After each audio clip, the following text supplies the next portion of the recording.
पिछले एपिसोड में हमने देखा था कि शियाओ ने अपने बचे हुए सारे ट्रायल को पूरा कर लिया था, जिस वजह से ड्रैगन गॉड की जितनी भी पावर होती है उसके पास आ गई होती है। इसके बाद शियाओ ने ड्रैगन गॉड से पूछा था कि आखिर वो लिटिल फेरी को कैसे ठीक कर सकता है। इसलिए ड्रैगन गॉड ने उसे बताया था कि अगर वो यिन और यांग की एनर्जी साथ में मिला दे तब वो लिटिल फेरी को ठीक कर सकता है। इसलिए शियाओ ने यिन और यांग की एनर्जी को एक साथ मिला दिया होता है, जिस वजह से लिटिल फेरी बिल्कुल ठीक हो जाती है। जिसके बाद शियाओ वहाँ से अपने सेक्ट में आया था ताकि वहाँ पर आने के बाद वो रैंकिंग बैटल खेल सके, लेकिन वहाँ की रजिस्टर तो पहले से ही किसी और के नाम से भर चुकी थी। जिसके बाद यहाँ से ये एपिसोड शुरू होता है। तो इस एपिसोड की शुरुआत में हम दो लोगों को देखते हैं जिन दोनों का ही नाम उस रजिस्टर पे लिखा गया था। इसलिए अब शियाओ को इन दोनों को एक साथ हराना होगा। अगर शियाओ ने इन दोनों को हरा दिया तो इनके बदले वहाँ पर शियाओ का नाम लिखा जाएगा और उसके बाद वो रैंकिंग बैटल में हिस्सा ले सकता है। इसलिए वो दोनों आपस में बातें कर रहे होते हैं कि कौन पहले शियाओ से जाकर फाइट करेगा, लेकिन दोनों एक दूसरे को ही कह रहे होते हैं कि तुम पहले जाओ, तुम पहले जाओ। ये सुनकर शियाओ जो होता है वो उन दोनों से कहता है एक एक करने की आने की कोई जरूरत नहीं है, तुम दोनों एक साथ मेरे पास आ जाओ, मैं तुम दोनों को एक ही बार के अंदर हरा दूंगा। ये सुनकर वो दोनों लोग कहते हैं आखिर तुम्हारी हिम्मत कैसे हुई हमसे ऐसे बात करने की, इसलिए अब हम तुम्हें नहीं छोड़ने वाले। जिसके बाद वो लोग अपनी पावर का इस्तेमाल करते हुए शियाओ के ऊपर अटैक करने वाले होते हैं, लेकिन शियाओ भी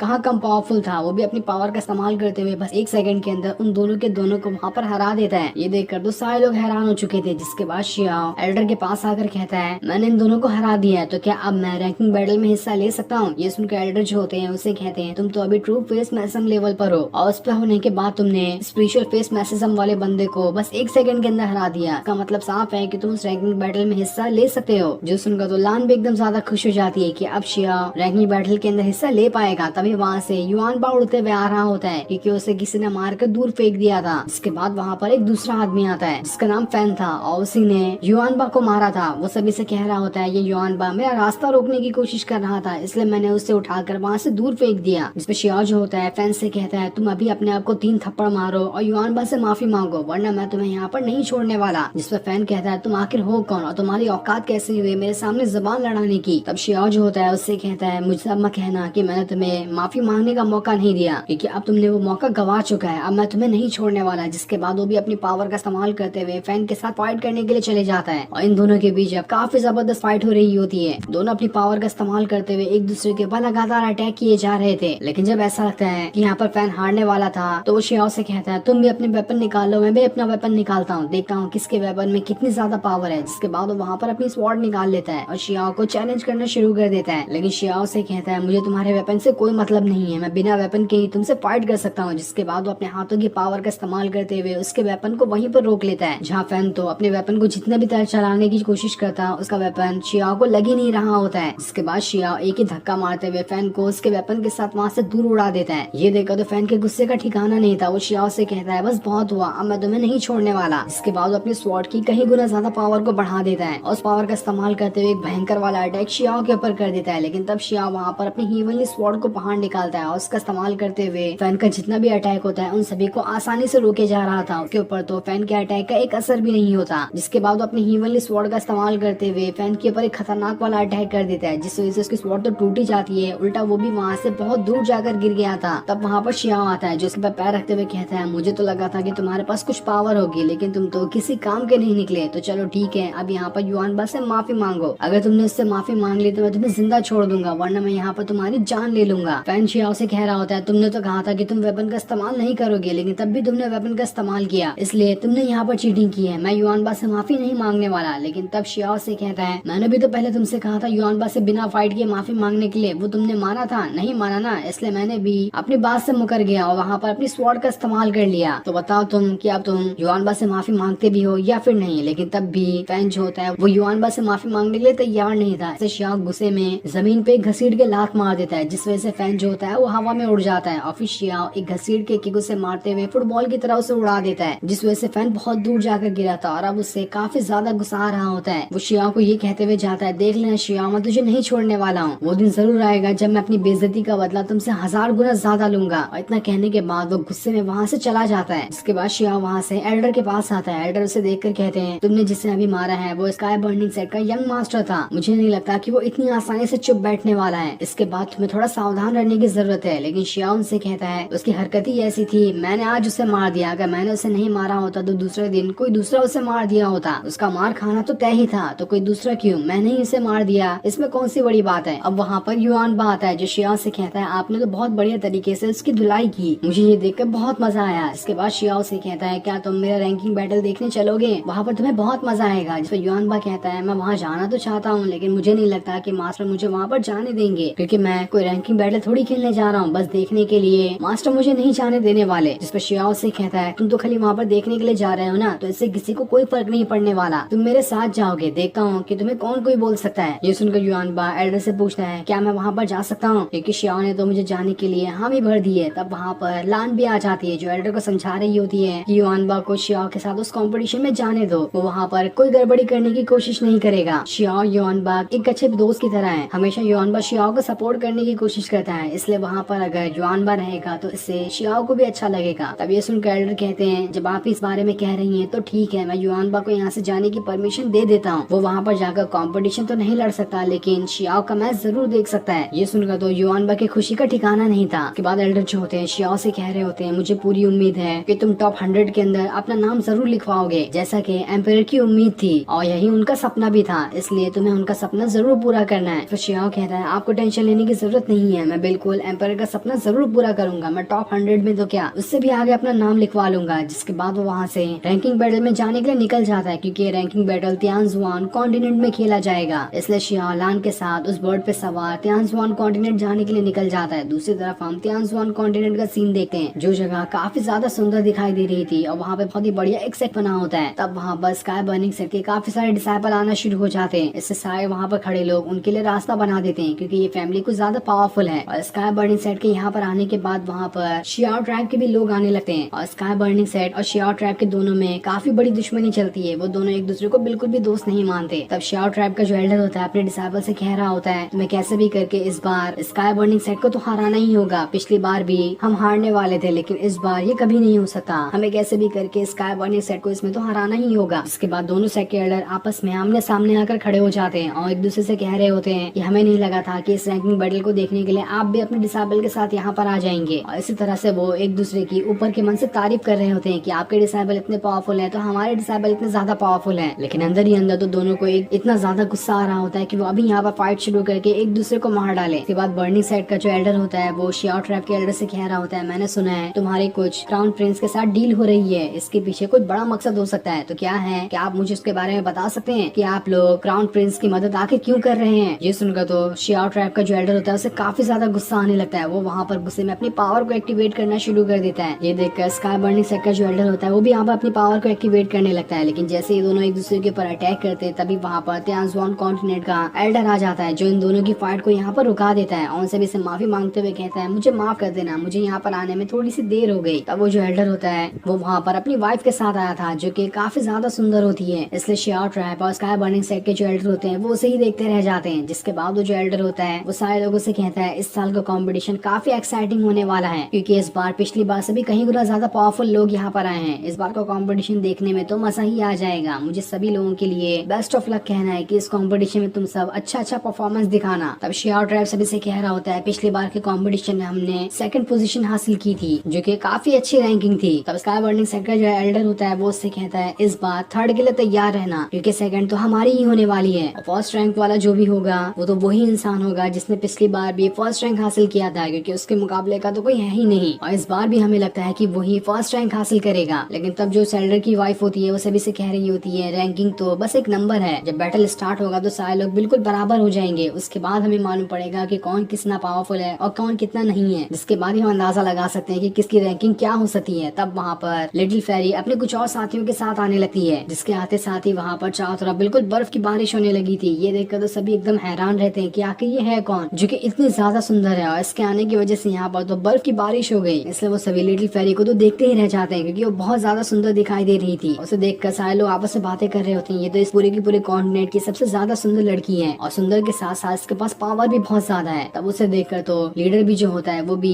लिटिल फेरी के बारे में पूछने लगता है कि आज आप यहाँ पर आई हैं, आपको देखकर तो काफी अच्छा लगा, आप तो ये रैंकिंग बैटल पहले से भी कहीं गुना ज्यादा सुंदर होने वाला है। लेकिन एल्डर की ऐसी बातें सुनकर उसकी जो वाइफ होती है उसे थोड़ा थोड़ा गुस्सा आने लगता है कि जब से इसने लिटिल फेरी को देखा है तो उसी के बारे में बातें कर रहा है, इसलिए वो लिटिल फेरी के पास आती है और उससे कह रही होती है तुमसे मिलकर मुझे भी बहुत ज्यादा अच्छा लगा, तुम तो सच में काफी ज्यादा सुंदर हो। जिसके बाद वो गुस्से में उसके ऊपर अटैक करने के लिए जाने वाली होती है, लेकिन एल्डर जो होता है उसे रोक लेता है। इसके बाद वो सारे लोग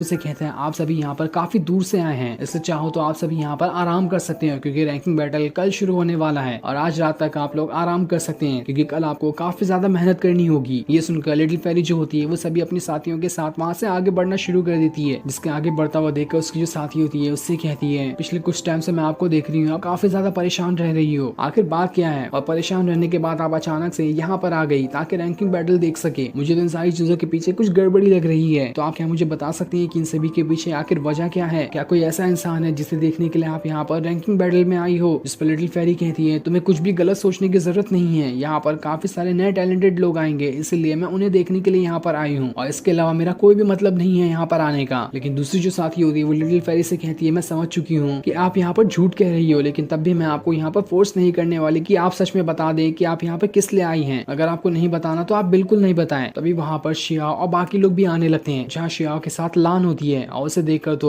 वो मास्टर काफी ज्यादा गुस्सा हो जाता है जो कि लान के साथ शादी करना चाहता था। तब उसे देखकर शियाओ ट्राइब के भी जो लोग होते हैं वो भी कहने लगते हैं ये तो शियाओ है, इसने हमारी शियाओ ट्राइब की काफी बेइज्जती की थी इसलिए हम इसे नहीं छोड़ने वाले। रैंकिंग बैटल में इसे बता देंगे कि हमारी क्या औकात है और इसे ऐसे मजा चखाएंगे कि ये कभी भी हमारे ट्राइब के आगे आंख उठाकर भी नहीं देख पाएगा। जिसके बाद लान जो होती है वो एल्डर के पास आकर कहती है ये शियाओ है और हमारी फैमिली की तरफ से यही इस साल का रैंकिंग बैटल खेलने वाला है। ये सुनकर एल्डर जो होता है वो कहता है ये तो बहुत अच्छी बात है, शियाओ तो मुझे काफी कम उम्र का लग रहा है लेकिन इसकी पावर काफी ज्यादा है, ये रैंकिंग बैटल खेलने के लिए बिल्कुल लायक है। लेकिन आप क्या मुझे बता सकती हैं कि आपके फादर की तबीयत कैसी है? क्योंकि मैंने सुना है आपकी फादर की तबीयत काफी ज्यादा खराब है। लान कहती है आपको उनके बारे में परेशान होने की जरूरत नहीं है, वो बिल्कुल ठीक है और आपका बहुत बहुत शुक्रिया जो आपने उनके बारे में मुझसे पूछा। दूसरी तरफ लिटिल फेरी की जो साथियां होती है वो सभी आपस में बातें कर रही होती है कि ये शियाओ तो बिल्कुल उस स्नान की तरह दिख रहा है जिसकी किन्यू के साथ शादी हुई थी, लेकिन उसके हिसाब से तो इसके पास कुछ भी पावर नहीं थी। लेकिन अब जब इसे मैं देख रही हूँ तो इसके पास मुझे काफी सारी पावर दिखाई दे रही है, इसलिए मुझे नहीं लगता कि ये वही इंसान होगा। लिटिल फेरी उन दोनों से पूछती है कि आखिर तुम दोनों आपस में क्या खुसर पुसर कर रही हो, मुझे भी बताओ इसके बारे में। इसलिए वो दोनों लिटिल फेरी को भी सारी बात बता देते हैं कि ये शियाओ हमें उस तरह का इंसान दिख रहा है जिसकी किन्मू के साथ शादी हुई थी, पर इसके पास तो काफी सारी पावर है लेकिन उस इंसान के पास कुछ भी पावर नहीं थी, वो तो बिल्कुल नकारा था, इसलिए हमें नहीं लगता कि ये वही इंसान होगा। ये सुनकर तो लिटिल फेरी को भी थोड़ा गुस्सा आने लगता है, लेकिन तब भी वो अपना गुस्सा शांत करते हुए वहां से जाने लगती है। और उसे गुस्सा इसलिए आ रहा था क्योंकि उसे डाउट होता है कि कहीं ये शियाओ वही तो नहीं जिसके बारे में ये लोग कह रहे हैं। तभी शियाओ की नजर लिटिल फेरी उसके साथियों पे पड़ जाती है, लेकिन उसने उसे ठीक तरह से नहीं देखा था और उसे पूरी तरह से देखने से पहले ही लिटिल फेरी वहां से चली जाती है। उसे जाते हुए देखकर एल्डर जो होता है शियाओ से कहता है शियाओ के पास काफी सारी पावर है जिसकी वजह से ही लिटिल फेरी उसके साथियों का अटेंशन तुम्हारी तरफ आया है। मुझे पूरी उम्मीद है कि इस रैंकिंग बैटल में तुम बहुत अच्छा परफॉर्मेंस दिखाओगे। इसके बाद एल्डर सारे लोगों से कह देते हैं कि आप सभी अब यहाँ पर से जाकर आराम कर सकते हैं क्योंकि आपको कल बहुत ज्यादा मेहनत करनी है और कल से ही रैंकिंग बैटल पूरी तरह से शुरू कर दिया जाएगा, इसलिए अब आप लोग यहाँ से जाओ और आराम कर लो। जिसके बाद हम रात का सीन देखते हैं जहाँ पर लान अपने कमरे में बैठी होती है। तब उसके दरवाजे पे शियाओ दस्तक देता है जो उससे कहता है मैं शियाओ हूँ और मैं यहाँ पर तुमसे मिलने के लिए आया हूँ, इसलिए दरवाजा खोल दो। ये सुनकर लान जो होती है जल्दी से जाकर दरवाजा खोल देती है। जिसके बाद शियाओ अंदर आ जाता है। उसे देखकर लान उससे पूछती है अरे कल तो तुम्हारा रैंकिंग बैटल होने वाला है ना, तो तुम यहाँ पर क्या कर रहे हो? तुम्हें तो रात में जाकर आराम करना चाहिए था ताकि कल बैटल के लिए तुम पूरी तरह से फ्रेश हो जाओ। लेकिन शियाओ से कहता है रैंकिंग बैटल तो होते रहेगी, मैं तो बाद में भी आराम कर सकता हूँ, लेकिन मैं तुमसे काफी टाइम बाद मिला हूँ इसलिए मैं तुम्हें देखने के लिए आ गया था। जिसके बाद वो उसके क्लोज हो जाता है, लेकिन तब लान जो होती है उसे भगा देती है और उसे कहती है तुम्हें सबसे पहले अपना नाम टॉप 100 की लिस्ट में शामिल करना है, उसके बाद ही हम देखेंगे कि हम क्या कर सकते हैं, लेकिन तब तक कि मैं तुमसे दोबारा नहीं मिलने वाली। और इतना कहने के बाद वो गुस्से में शियाओ को वहां से भगा देती है। ये देखकर शियाओ भी उससे कहता है तो ठीक है, अब तो मैं टॉप 100 के अंदर अपना नाम लिखवा कर ही रहूंगा, उसके बाद मैं देखता हूँ कि तुम मुझे कौन सा सरप्राइज देने वाली हो। इतना कहने के बाद वो वहां से चला जाता है क्योंकि ये टर्की तो कभी नहीं सुधरने वाला। अभी इसका लिटिल फेरी के साथ मन नहीं भरा कि ये दोबारा से लान के पास भी आ गया है। अब हम अगले दिन का सीन देखते हैं जहाँ पर रैंकिंग बैटल शुरू कर दिया गया था और उसे खेलने के लिए अलग अलग सेट के सारे लोग वहाँ पर आए होते हैं। उसके बाद एल्डर जो होता है सारे लोगों को ये अनाउंस करके बता रहा होता है कि यहाँ पर अलग अलग सेट के काफी पावरफुल एल्डर भी आए हैं जो कि जज की तरह बनेंगे यहाँ पर, और वो इस कॉम्पिटिशन के सभी को रूल बताते जाएंगे कि किस तरह से यहाँ का बैटल खेला जाएगा। दूसरी तरफ उस मास्टर के पास एक दूसरा आदमी आता है जो उससे कहता है आप शियाओ को देख रहे हैं, ये वही इंसान है हैं जिसके साथ लान काफी ज्यादा रहती है और हो सकता है यही वो इंसान होगा जिसे वो पसंद करती है, इसलिए तो उसने आपका शादी का ऑफर रिजेक्ट कर दिया। ये सुनकर तो मास्टर को काफी ज्यादा गुस्सा आ जाता है। वो डिसाइड कर लेता है कि देख लेना, मैं शियाओ को नहीं छोड़ने वाला। आखिर इसकी हिम्मत कैसे हुई लान को हाथ लगाने की। जिसके बाद अब ये रैंकिंग बैटल शुरू कर दिया जाता है और ये सीन दिखाते ही